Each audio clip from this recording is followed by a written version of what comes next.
আছে এবং রেজাল্টও যেমন ভালো করার একটা নিয়ম দাঁড়িয়ে গেছে, সো ধারাবাহিকতা ইনশাল্লাহ রক্ষা করা হবে, আপনারা চিন্তা করেন না।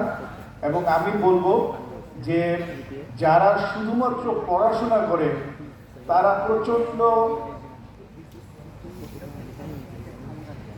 ইন্ট্রোভার্ট, স্বার্থপর,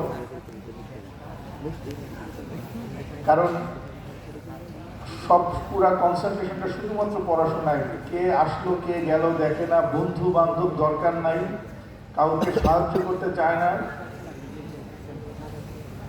কেউ ডাক দিলে এগিয়ে যায় না।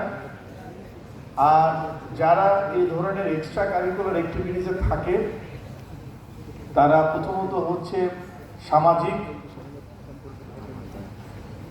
বন্ধু সুলভ আচরণ করতে আগ্রহী, পরের প্রয়োজনে এগিয়ে যায়।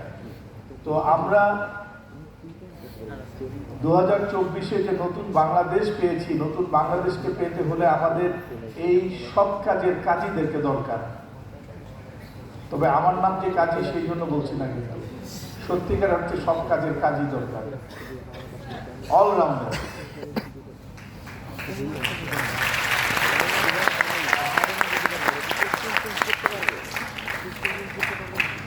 তো পরিশেষে আমি ধন্যবাদ জানাচ্ছি যারা আমাদের এই আয়োজনকে সহযোগিতা করেছেন স্পন্সরের মাধ্যমে। ধন্যবাদ জানাচ্ছি অবশ্যই আমাদের প্রতিযোগীদের, বিকজ প্রতিযোগী যদি না থাকে তাহলে এই ধরনের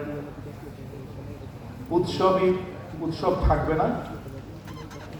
ধন্যবাদ জানাচ্ছি কলেজের সকল স্তরের স্টাফদের, ধন্যবাদ জানাচ্ছি আয়োজকদের, ক্লাব মুখ্য সমন্বয়ক থেকে শুরু করে ক্লাব মডারেটর এবং ক্লাবের সাথে জড়িত সকল সদস্য এবং ভলান্টিয়ার্সদের।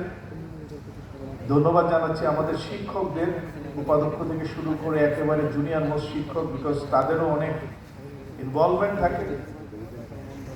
এবং সবশেষে ধন্যবাদ জানাচ্ছি দুই খুদে অ্যাঙ্করদের, যারা আজকে তাদের খুব পরিচালিত বাংলা